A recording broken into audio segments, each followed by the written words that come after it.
Hello, and welcome again to our Project Re3 Church origin story. My name is Mike Giannopoulos. I'm the lead pastor here, at least for another day. And so I'm going to continue to allow you guys to kind of peek behind the curtain as I retell some of the stories and some of the events that led to where we are today. One of my favorite television shows of all time is Seinfeld. And if I had to list my top 3 or 4 favorite episodes, right up there toward the top would be one entitled The Puffy Shirt. Now, if you remember this episode, Jerry unknowingly agreed to wear a puffy shirt on national television. Kramer brought him the shirt, and for the first time, Jerry saw it and was stunned. He couldn't believe he agreed to wear such a hideous shirt. And so Kramer keeps pushing it on Jerry and pushing it on Jerry, and he's trying to pump it up, and he says, "Look, Jerry, you can be the first pirate." And Jerry looks at Kramer and says, "But I don't want to be a pirate." Man, I know exactly how Jerry felt. Because when I left the church I was at, for the first time in over 17 years, I was no longer employed by a church. I had been a youth pastor, a children's pastor, an associate pastor, a lead pastor, and maybe the hardest job of all that I had experienced, a church planner. 10 years earlier, my wife and I and a group of our friends, well, we were young, dumb, full of energy and ambition. And that was a deadly combination. We tried to plant this church and it went okay at best. But in truth, it almost killed me. It almost wrecked my marriage, burned me out of ministry. Church planting is hard. And so when I walked away from that church and took the role as associate pastor at the church I had been serving prior to this Isaiah 58 vision, I kind of washed my hands of the idea of ever being the guy again. I was done. So when I woke up that Monday morning, after my final day at the church I was at, I felt free. I know it sounds horrible, but I didn't realize how much of a strain and a drain and just worn down I felt spiritually, mentally, emotionally, physically from being a pastor for so long. I woke up and I felt like God had given me this blank canvas, and He was allowing Beth and I to paint whatever picture we wanted to. All we had to use was the colors and the paintbrush of Isaiah 58. So Beth and I started discussing what would this look like. What is this Isaiah 58 dream that He laid on our hearts? The idea came to us. We love mission work. We love going out and taking teams on short-term mission trips, long-term mission trips. We love taking them out of their comfort zone and putting them places that they've never been before. To not just watch how God uses them to reach others, but more importantly, how God changes their lives to where they came back home and they were different. And their families all of a sudden looked different. And the way they served in the church was different. And the way they ran their businesses were different. And the way they shopped was different. That's what brought us life. And so this idea of Isaiah 58 and what we would do with it, really we came down to the idea that, you know what? I'm just going to become almost like a contracted missions pastor. I had many churches over the years reach out to me and ask, "Hey, can we tag along with you on some of your mission trips?" These are smaller churches that they might have the resources, but they just didn't have the know-how to kind of put it all together. Or I'd have churches contact me and ask if I could come in and help them organize a mission event.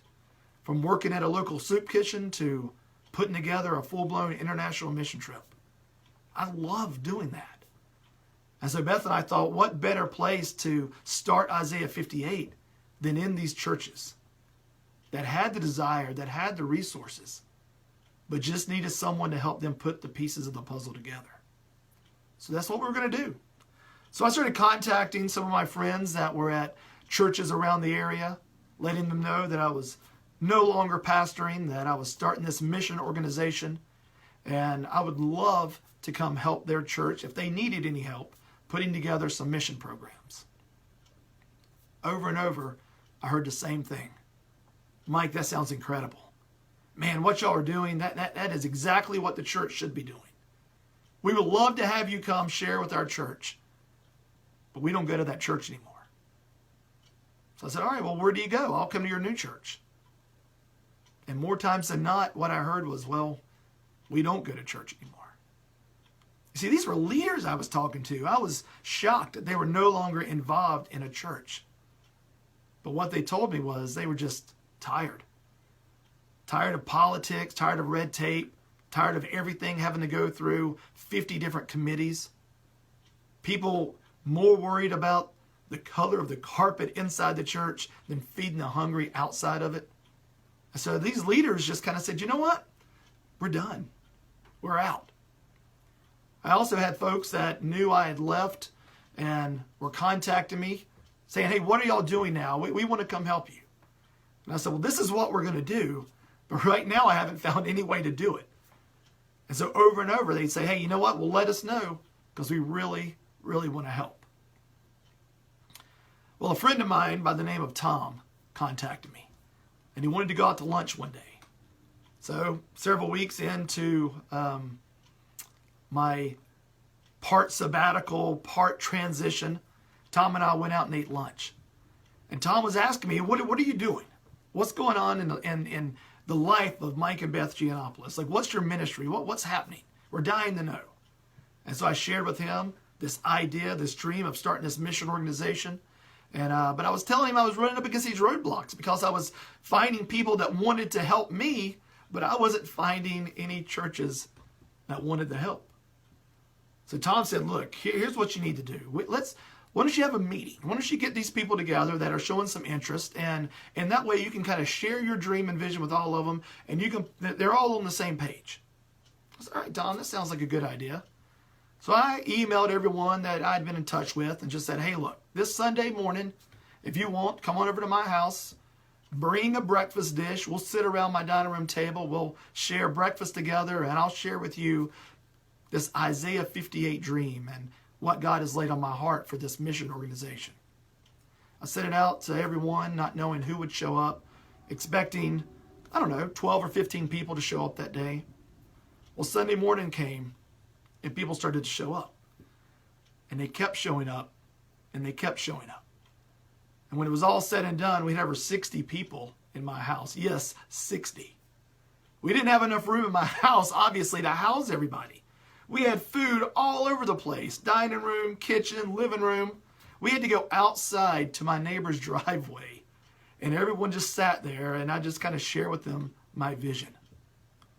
That evening, Beth and I were just blown away by the love and support that we had felt from so many people that wanted to be a part of whatever it is God was up to. I also started to get some emails, some texts, some phone calls from people who couldn't make it that morning. And they were like, Mike, are you going to have another meeting? We missed this one, or we heard about this. We'd like to come find out what you're up to. So I just said, all right, then let's do it again. This coming Saturday night, we'll just do a cookout at my house. So if you missed it, come on, bring some dishes, we'll grill out, and we'll sit around and I'll share the vision again. Again, not knowing how many people would show up. That Saturday night, a week later, we had over 60 people again show up at my house. A different 60. It was full of kids and adults, singles and couples, young and old.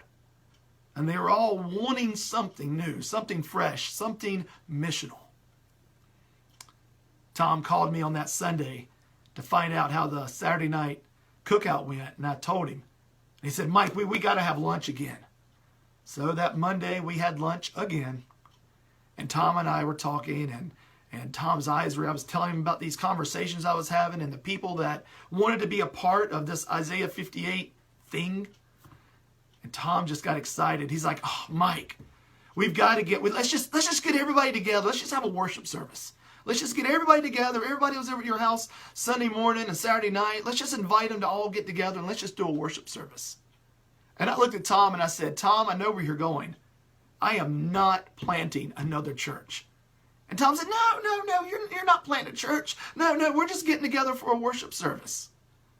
And I said, Tom, I'm not doing it. I'm not going to pastor another church. I said, we don't even have a place to meet.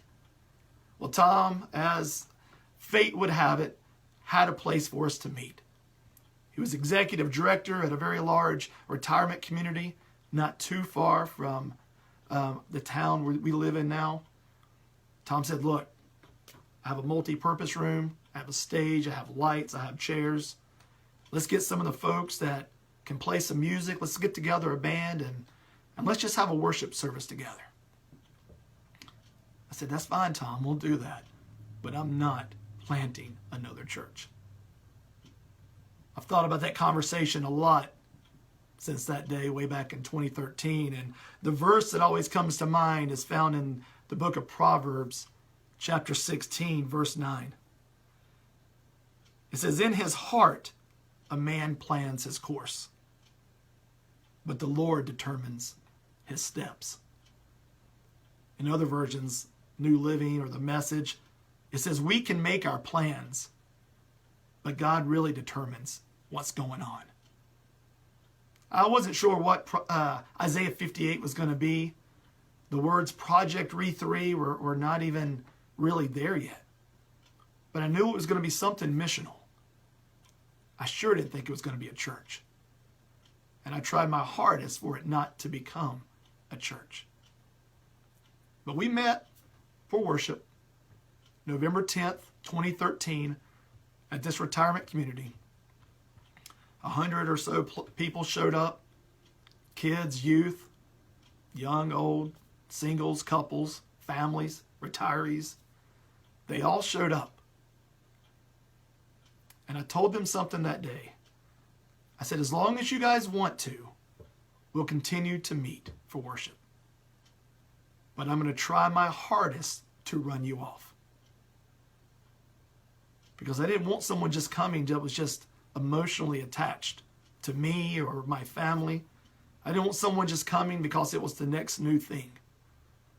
I wanted people in our core that got it, that understood what Isaiah 58 was all about. And just like Jerry told Kramer, I don't want to be a pirate. Man, I spent a lot of nights telling God the exact same thing. But God, I don't want to be a pastor. I just don't want to be. And I didn't. And as my good friend Chuck often introduces me, he says, this is Mike Giannopoulos, the reluctant pastor of an accidental church plant. And that's kind of how things were almost 7 years ago. A lot's changed since then. We're still an accidental church plant, but I'm not reluctant. I love where I'm at, and I love what we're doing. So starting next week, we're going to start walking through day by day the values of Project Re3. We felt early on that God gave us 10 things that were non-negotiables. 10 things that Project Re3 was going to be about. That we were going to run everything through the litmus test of restore, rebuild, and renovate. If what we were doing did one of those 3 things, we would do it. If an idea came up or an opportunity came up and it didn't really fall into one of those 3 categories, we passed on it. So you're going to hear a little bit more about how we got to where we are now as we go through these values and this vision. And that'll be coming up next week. But tomorrow, I have a very special video podcast that I want to share with pastors. Something that I wish someone had told me 23 years ago when I was just getting into the ministry. I'm going to share that with you guys tomorrow. And maybe if you're watching, you may want to share it with your pastor. But until then, take care, and I'll see you soon.